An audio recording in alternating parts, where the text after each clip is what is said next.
Somali leaders struck a deal to wrap up parliamentary elections by February 25.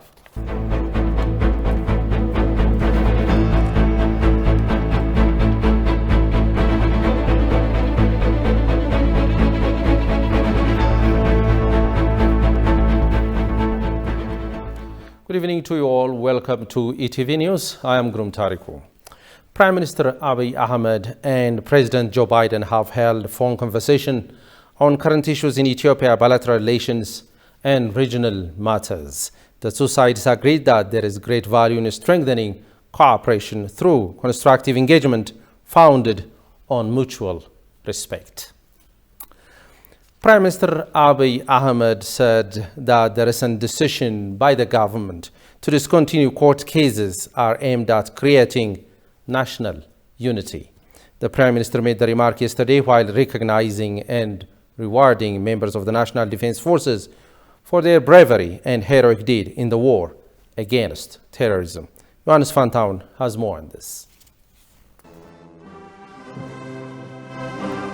For the past 1 year, Ethiopia has been at war in a way that it did not expect. Although this war was started by groups claiming to represent the Tigray region of northern Ethiopia, the fact is contrary to it. Through the efforts and sacrifice of its strong children, Ethiopia has inflicted heavy losses on the terrorist group and pushed it back where it came from. Since military action is not the end of a war, the Ethiopian government is making various decisions that it believes will benefit the unity of the country and the peace of its people. One of the decisions made by the Ethiopian government was to stay in the occupied territories and prevent further incursions.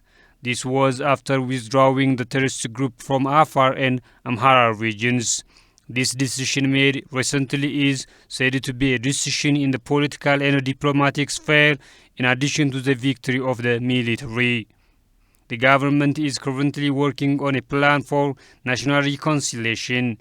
It's worth mentioning that on the day of Christmas in Ethiopia, the government made a decision that angered many and surprised some. The release of former TPLF leaders linked to a war has been announced.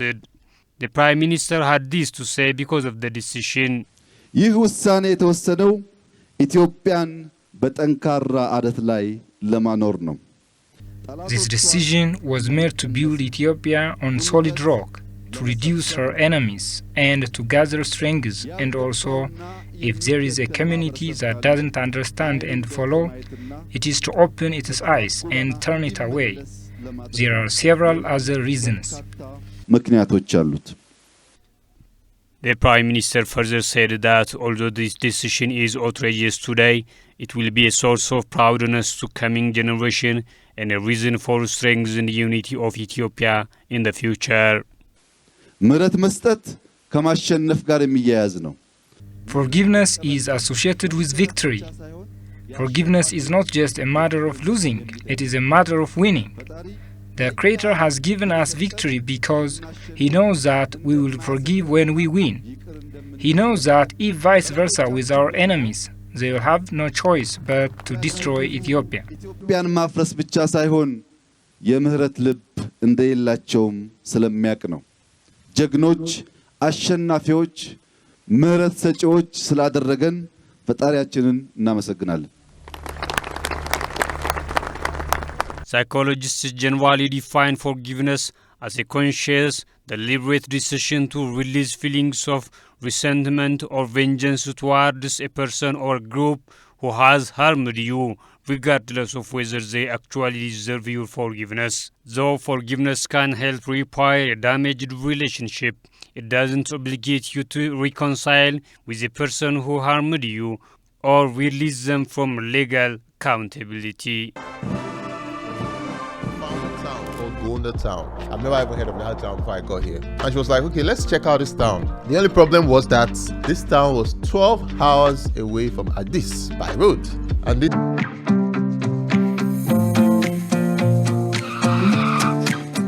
landed in Gonda town.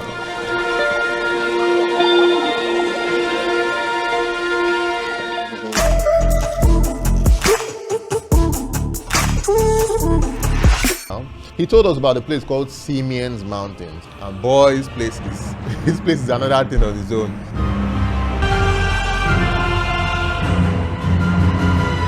The name of this place is called Buitras. We are very close to the highest lodge in Africa.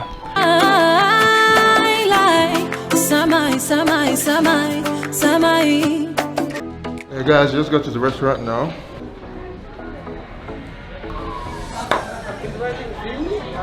Oh, he's writing VIP. Yeah. So guys, he's writing VIP on this mix. VIP. Yes.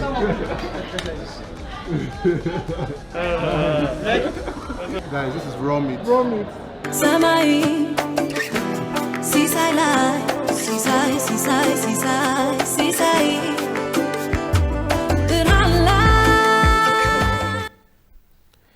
The diaspora has been called on to support the quality and efficiency of the education system in Ethiopia. Ethiopian Diaspora Agency prepared a discussion focused on conflict and reconstruction. The discussion was held in the presence of high government officials in the diaspora. Minister of Education Professor Brahanu Nagga has reminded that there is a problem of quality in the Ethiopian education system.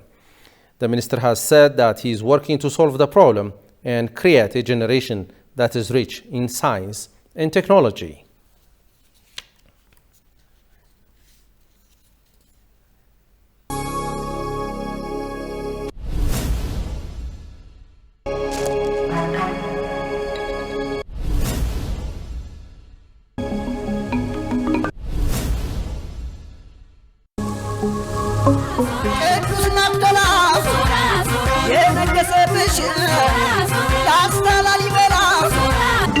It's about 9 a.m. this morning.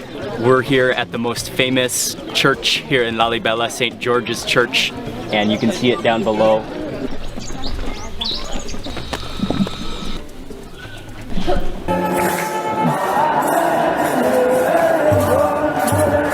Merry Christmas.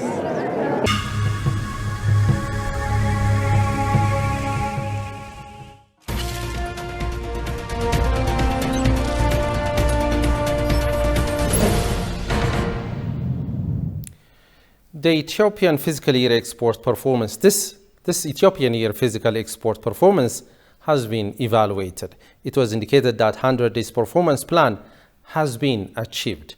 This happened to be true to sectors which have passed through the evaluation.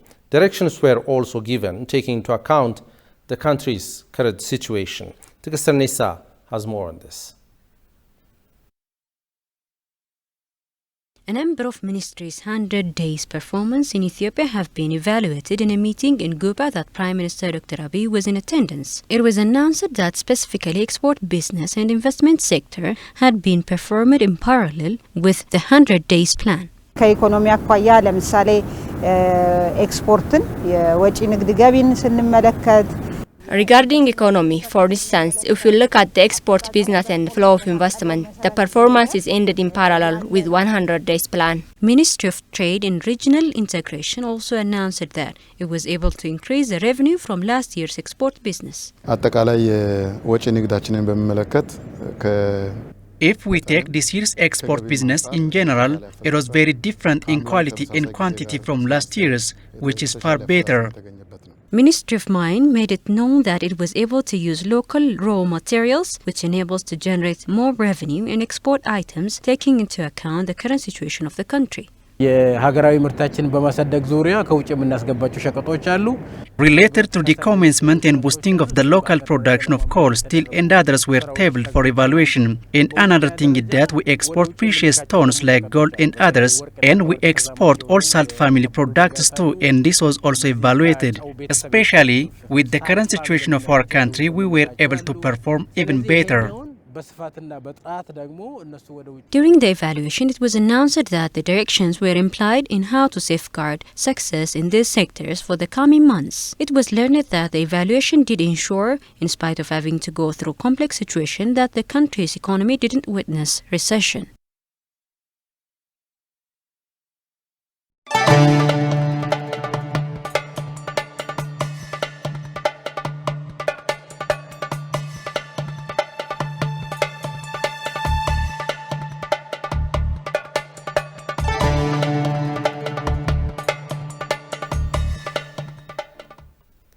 It's now time for weather update. Let's have a look.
So the Red Sea is actually on the other side of Djibouti. This is the Gulf of Aden, so across from here would be Yemen, the south coast of Yemen.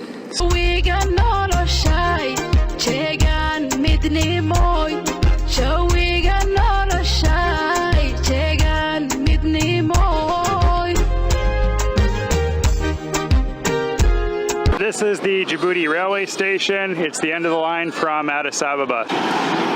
Some Arabic writing on the side of the buildings down here. It's the I Love Djibouti sign right outside of the post office. Pretty colorful. They put a lot of work into this. A lot of French brands here. So there's a Leader Price supermarket that I saw when I was in Paris. So this is Place Menelik, and there's tons of old French colonial architecture all around. So it's really beautiful actually over here.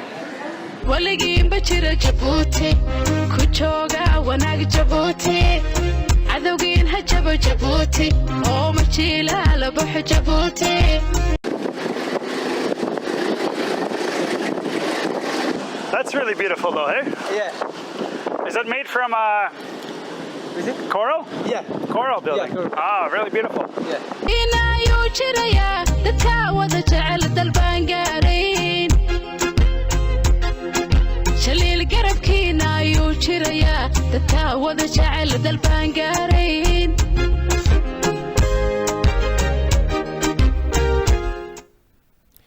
You are watching ETV News. Somali leaders announced on Sunday they had struck a deal to wrap up parliamentary elections by February 25 after repeated delays that have threatened the stability of the country. The agreement was reached after several days of talks hosted by Prime Minister Mohamed Hussein Roble with state leaders to try to defuse a bitter political crisis. The ongoing elections of the House of People's Representatives will be completed between the periods of January 15 and February 25, 2022, said a statement issued after the talks in the capital, Mogadishu. Roble and Somalia's President Mohamed Abdullahi Mohamed, better known as Formaggio, have long been at loggerheads over the long-delayed elections, with fears their squabbling could erupt into violence. The international community has voiced its alarm over the problem, fearing for the fate of the Horn of Africa nation as it continues to battle a deadly insurgency by Al-Shabaab Islamist militants.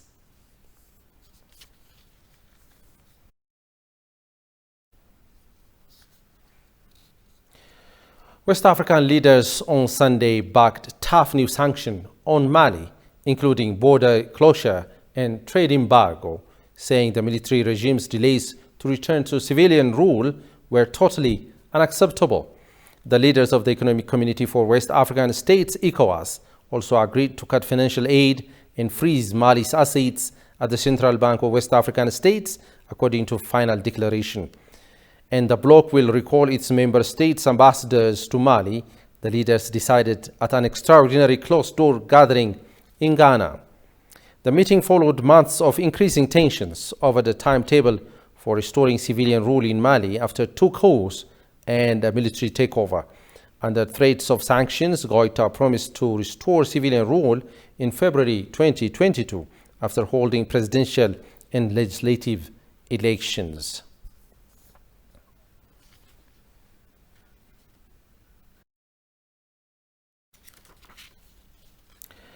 Nigeria became the first African country to launch its own digital currency in 2021 called e-Naira.